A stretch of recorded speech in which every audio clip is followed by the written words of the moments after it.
Hello बेटा and welcome to once again. Last video में हम लोग क्या पढ़ रहे थे बच्चों, जो रेट ऑफ रिएक्शन है केमिकल जो काइनेटिक्स में वो क्या होती है। मैंने बताया था आपको कि change in the concentration of either reactant और product by time is known as the rate of reaction. हमने आपको ये भी सिखाया था कि जो कंसंट्रेशन है रिएक्टेंट की वो हमेशा इंक्रीज जो डिक्रीज करेगी और प्रोडक्ट की इंक्रीज करेगी। तो उसी की टर्म में अब हम लोगों ने क्या करना, आगे उसको पढ़ना, कुछ न्यूमेरिकल्स को क्या करना, सोल्व करना है।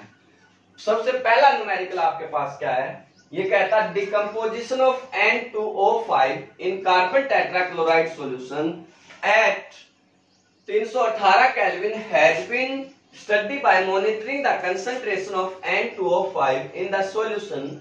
Initially, the concentration of N2O5 is 2.33 molar, and after 184 minutes, it is reduced to 2.08 molar. The reaction takes place according to the equation 2N2O5 converted into 4NO2 plus O2. Calculate the rate of reaction in terms of hour, minute and second. And what is the rate of reaction in terms of production of NO2? बात समझ में आ गई बच्चों। ये कहता है कि NO2O5 को जब कार्बन टेट्राक्लोराइड के अंदर डिकम्पोज किया जाएगा तो आपके पास क्या आता है, जो रिएक्शन टेक प्लेस करती है उसकी कंसंट्रेशन को मॉनिटरिंग किया गया। शुरुआत में कंसंट्रेशन थी 2.33 और बाद में 184 मिनट के बाद वो रिड्यूस्ड होकर 2.08 मोलर आपके पास रह जाती है आप, और जो रिएक्शन है वो है 2 into N2O5 converted into 4NO2 plus O2 की टर्म में। तो आपने रेट ऑफ रिएक्शन लिखनी है बच्चों। क्या आएगी बच्चों, क्या है solution, how to solve reaction, क्या बच्चों 2N2O5 converted into 4NO2 plus O2।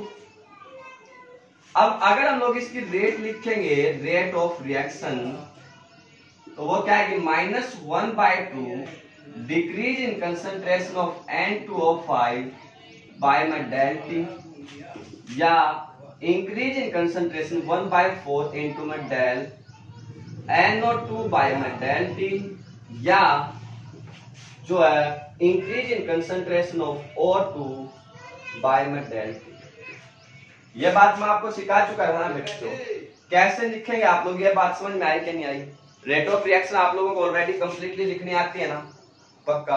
अब इस चीज को आप सोल्व करते हैं बेटा, क्योंकि इसकी कंसंट्रेशन अपने को दी हुई है N2O5 की, शुरुआत में है 2.33 और वो रिड्यूस हो गई, कितनी हो जाती है बच्चों 2.80। Means you can write -1/2 into final concentration होगी बेटा 2.08 माइनस 2.33 और divide by del T means क्या होगा 184। ये बात समझ में आ गई। तो ये आपके पास क्या आ गई बच्चों, -1/2 इंटू 2.08 में से अगर 2.33 हम लोग जो सब्ट्रैक्ट करेंगे तो हमारे पास क्या आएगा बच्चों -0.25 और डिवाइड बाय 184। इट मीन्स ये माइनस माइनस प्लस हो जाएगा 0.25 बाय 2 इंटू 184। ये बात समझ में आई। मान लीजिए बच्चों आप लोग इसको सॉल्व करते हैं, इसका आंसर आपके पास आता है 6.79 इंटू 10⁻⁻⁴। ठीक है, ये क्या आ जाएगा मोल पर लीटर पर मिनट, क्योंकि यहाँ पे हमने क्या किया था मिनट में इसको दिया था। आई बात समझ में नहीं आई, क्लियर है, पहली कंडीशन क्लियर होगी। अब इसी को इसने कहा था इसको मिनट में भी निकालो, आवर में भी निकालो और सेकंड में भी निकालो। मिनट में आगे बच्चों, आवर में अगर आप लोगों ने इसको फाइंड आउट करना है, आवर्स में क्या करेंगे आप लोग 6.79 इंटू 10⁻⁻⁴ है, इसको मिनट में ना आवर में कन्वर्ट करेंगे तो इसको 60 से मल्टीप्लाई कर दीजिए। ये किस में आ जाएगी आपके पास में आवर्स में, और अगर ये किस में आ जाएगी बेटा, फिर इसकी यूनिट क्या आ जाएगी मोल पर लीटर पर आवर, मोल पर लीटर पर आवर। और अगर इसी को सेकंड में कन्वर्ट करना है तो ये जो मिनट में आंसर आया उसको 60 से डिवाइड कर दीजिए। मींस अगर इसी को आप लोग मिनट में कैलकुलेट करेंगे तो क्या आ जाएगा 6.79 इंटू 10⁻⁻⁴ डिवाइड बाय 60। ये क्या आएगा बच्चों मोल पर लीटर पर सेकंड। बात समझ में आई भाई? पहला पर आवर जो है मिनट में कैसे निकालेंगे, क्योंकि ये मिनट में दिया हुआ है, आवर में कैसे कन्वर्ट करेंगे और सेकंड में कैसे कन्वर्ट करेंगे, ये बात आप लोगों को समझ में आ गई, अच्छे से क्लियर है पक्का? How to calculate this equation या सोल्व दिस इक्वेशन, ये बात क्लियर हुई बेटा। नेक्स्ट क्या है भाई? Rate in the production of NO2। NO2 के प्रोडक्शन में, अब NO2 के प्रोडक्शन का मतलब क्या बच्चों की आपस में इक्वल है, -1/2 del N2O5 is equal to जो है del T by del T is equal to 1/4 del NO2 by del T। आपको चाहिए क्या? del NO2 by del T, ये चाहिए ना, तो इसको आप इस साइड लेके बच्चों ये क्या आ जाएगा 4 into -1/2 into del N2O5 divide by del T, और इसकी वैल्यू हम लोगों ने जो है ये कैलकुलेट कर दी बेटा, ये वाली, तो इसका मतलब ये क्या आ जाएगा 4 into 6.79 into 10⁴ मोल पर लीटर पर minute. This is the concentration या जो rate of the reaction in term of the product या N2O5, और this is the rate of reaction in term of the जो है N मींस रिएक्टेंट N2O5। बात समझ में आई बच्चों? कोई ज्यादा मुश्किल काम नहीं है ना, सिंपल सा ही काम है। आप लोगों ने जो डेफिनेशन पढ़ी है del means change in concentration by time taken, उसी को अप्लाई करना है, सिंपली आपके पास क्या आ जाएगा आंसर आ जाएगा। बात क्लियर होगी बेटा पक्का? अच्छे से समझ में आ रहा है? एक बार देखिए इसको आप। तो सेकंड न्यूमेरिकल क्या है बच्चों? For a reaction reactant converted into the product, the concentration of reactant change from 0.02 molar to 0.02 molar in 25 minutes. Calculate the rate of reaction in both second and minute. क्या होता है बच्चों बताइए अब, how to solve? जो भी rate of the reaction है वो क्या है कि बच्चों माइनस डेल आर बाय में del T, या माइनस क्या बता रहा बच्चों R2 माइनस R1 बाय में del T, ये बताया था आप लोगों को बेटा। अब ये क्या आ गया माइनस R2 कितना है बच्चों 0.02 मोलर, 0.02 मोलर, माइनस R1 कितना था बेटा 0.01 0.03 सॉरी मोलर, और बाय में टाइम कितना है बच्चों 25 मिनट्स, तो बाय में 25 मिनट्स, तो अब ये कितना आएगा बेटा माइनस 0.01 बाय में 25 मीन्स 0.01 बाय 25 या 1/25 इंटू 100। बात समझ में आ गई? इसको तो सोल्व करना आपके लिए नॉर्मल सी बात है। ये क्या हो जाएगा 10, इसको ऊपर लेके जाइए तो 10⁻⁻² मीन्स 1 into 25 by 10⁻⁻², 0.04 into 10⁻⁻20 या 4 into 10⁻⁻4 पर मिनट। बात समझ में आ गई बच्चों? ये क्या आ जाएगी पर मिनट्स में।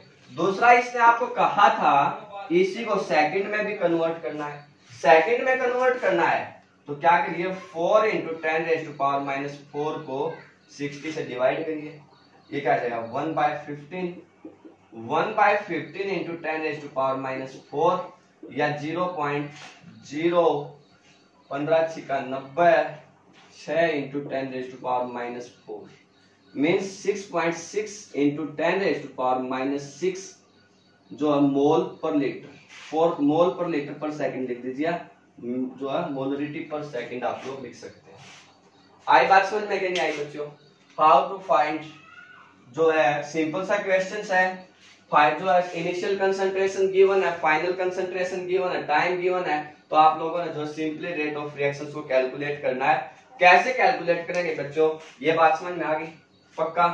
नेक्स्ट में ये आपसे क्या कहता है, नेक्स्ट में ये कहता है कि जो रेट है वो जो रिएक्शन आपके पास है वो है 2A कन्वर्टेड इनटू P या प्रोडक्ट। अब की बार रिएक्शन में इसने कहा कि 2A that's converted into the product आपके पास है, ठीक है। आप लोग अब A की डिकम्पोजिशन जो है वो है 0.5 मोल पर लीटर। इसको इसने दिया कितना है 0.5 जो है मोल पर लीटर। ये जो इनिशियल कंसंट्रेशन है वो कहां तक जाती है टू 0.4 मोल पर लीटर तक आपके पास जाती है। आपने क्या करना है कैलकुलेट जो है किसमें इन 10 मिनट्स, इन 10 मिनट्स। तो वो कहता है calculate the rate of reactions आप लोग जो है during this interval of time. Question क्या है बच्चों, ये समझ में आ गया क्या है बच्चों कि जो रेट है बच्चों, जो रिएक्शन है वो है 2A converted into the product. आपको दिया ये है कि जो रेट, जो कंसंट्रेशन है रिएक्टेंट की वो आपके पास चेंज होती है। कैसे चेंज होती है 0.5 मोल पर लीटर से 0.4 मोल पर लीटर के ड्रम में इन 4 मिनट्स। तो ये कहता है calculate the rate of reaction. आपने जो एवरेज रेट ऑफ रिएक्शन है वो कैलकुलेट करनी है बच्चों। तो आप लोग कहेंगे जो हमारे पास हाउ टू सोल्व क्या दिया बच्चों 2A converted into the product. तो जो इसकी रेट ऑफ रिएक्शन है वो रेट ऑफ रिएक्शन क्या है बेटा -1/2 इंटू डेल A बाय में डेल T। ये आपके पास आएगी, या इसको ऐसे लिखिए -1/2 इंटू में जो शुरू में concentration R2 minus R1 by में डेल T, या -1/2 R2 की वैल्यू आपके पास होगी 0.4 माइनस 0.5 और बाय में डेल T क्या होगा 10 मिनट्स। तो ये क्या आ गया बच्चों -1/2 इंटू -0.1/10 या 0.1 बाय में 20। इसको आप लोग सोल्व कर दीजिए। 1 बाय जो है 20 इंटू 10⁻⁻1 या आपके पास आ जाएगा 0.05 into 10⁻⁻1 means you can right 5 into 10⁻⁻3 या आपके पास क्या जाएगी मोल पर लीटर पर मिनट। या आपके पास जो इसकी रेट ऑफ रिएक्शन आ जाएगी बेटा। और अगर इसी को सेकंड में भी निकालना है तो सेकंड में निकालना तो 5 इंटू 10⁻⁻3 बाय 60 कर दीजिए बेटा। तो ये 12, तो 1/12 इंटू 10⁻⁻3 मोल पर लीटर पर second. This is the rate of reaction in term of जो है सेकंड। बात समझ में आ गई बच्चों।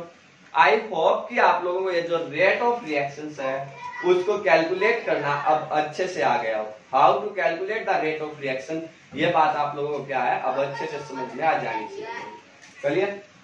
नेक्स्ट आपके पास क्या होता है वो फैक्टर कौन से हैं which affect the rate of a reaction या factor affecting the rate of a reaction. वो फैक्टर जो जिन पे रेट ऑफ रिएक्शन डिपेंड करेगी बच्चों वो क्या हैं वो देखिए भाई।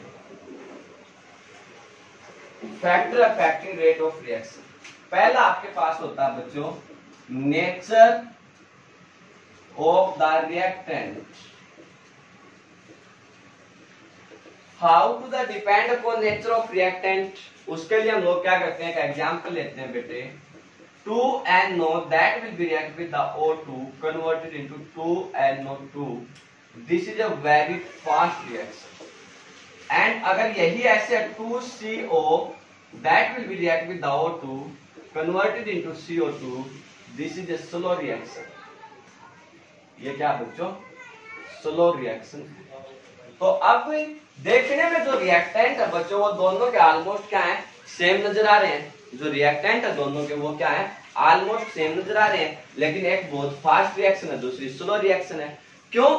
क्योंकि इसकी बॉन्ड डिकम्पोजिशन में या बॉन्ड फॉर्मेशन में बहुत कम एनर्जी की आवश्यकता है, जबकि इसके बॉन्ड डिकम्पोजिशन या बॉन्ड फॉर्मेशन में क्या बच्चों बहुत ज्यादा एनर्जी की आवश्यकता है। That's why this is slow reaction, जो fast reaction this is slow reaction.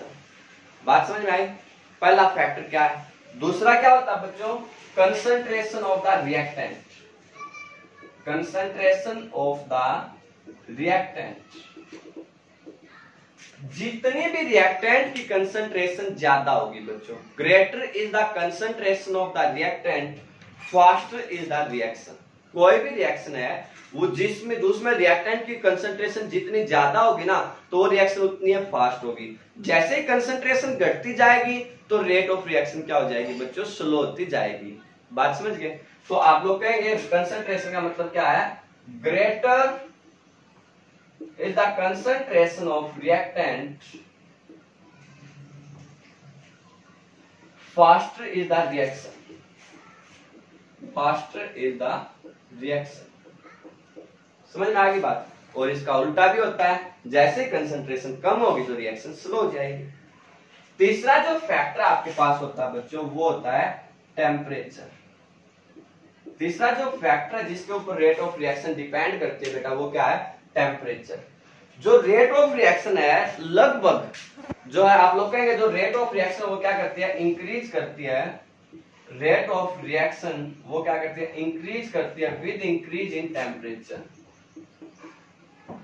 और यहाँ पे ये भी याद रखिएगा बच्चों, लगभग 10 डिग्री सेल्सियस टेम्परेचर राइज करने पर जो रेट ऑफ रिएक्शन है वो rate of reaction almost double हो जाती है बच्चों। जो रेट ऑफ रिएक्शन है अगर हम लोग क्या करते हैं 10 डिग्री सेल्सियस तक टेम्परेचर इंक्रीज कर देते हैं तो रेट ऑफ रिएक्शन ऑलमोस्ट क्या हो जाती है बच्चों, डबल हो जाती है। बात समझ में आ गई? क्यों हो जाती है, कैसे हो जाती है, इसको इसी यूनिट के एंड में हम लोग जो है पढ़ेंगे पूरे डेरिवेशंस के साथ। अभी जस्ट याद रखिए रेट ऑफ रिएक्शन इंक्रीज करती है with increase in the temperature और लगभग 10 डिग्री सेल्सियस टेम्परेचर राइज करने के बाद जो रेट ऑफ रिएक्शन है वो आपके पास डबल हो जाती है। बात समझ में आ गई बच्चों? इतना याद रखना है। इसके बाद फोर्थ जो फैक्टर है जिस पर रेट ऑफ रिएक्शन डिपेंड करती है वो होता है surface area. Surface area of the जो है रिएक्टेंट। जितना ग्रेटर सरफेस एरिया आपके पास होगा बच्चों रिएक्शन उतनी ही ज्यादा आपके पास फास्ट होगी। Greater is the surface area, fast is the reaction. जैसे ही सरफेस एरिया कम होगा तो रिएक्शन स्लो हो जाएगी और ज्यादा सरफेस एरिया होगा तो उसके मॉलिक्यूल ज्यादा जो है एब्जॉर्ब कर सकते हैं एनर्जी को, तो इसलिए क्या होगा, रिएक्शन फास्ट हो जाएगी बच्चों। ठीक है, इसके बाद नेक्स्ट जो इफेक्ट होता है, नेक्स्ट जो रीजन होता है वो होता है कैटालिस्ट। तो कैटालिस्ट आप लोगों को पता है बेटा जनरली क्या करते हैं, increase the rate of reaction. हालांकि जनरली शब्द जरूर कहेंगे, हो सकता है कुछ कैटालिस्ट रेट ऑफ रिएक्शन को डिक्रीज भी करते हैं, पर जनरली जो कैटालिस्ट होते हैं वो क्या करते हैं, decrease the rate, increase the rate of reaction. तो generally catalyst increase the rate of reaction, ये आप लोग याद रखेंगे। और एक आपके पास होता है बच्चों नेक्स्ट फैक्टर, वो होता है परसेंस ऑफ द लाइट।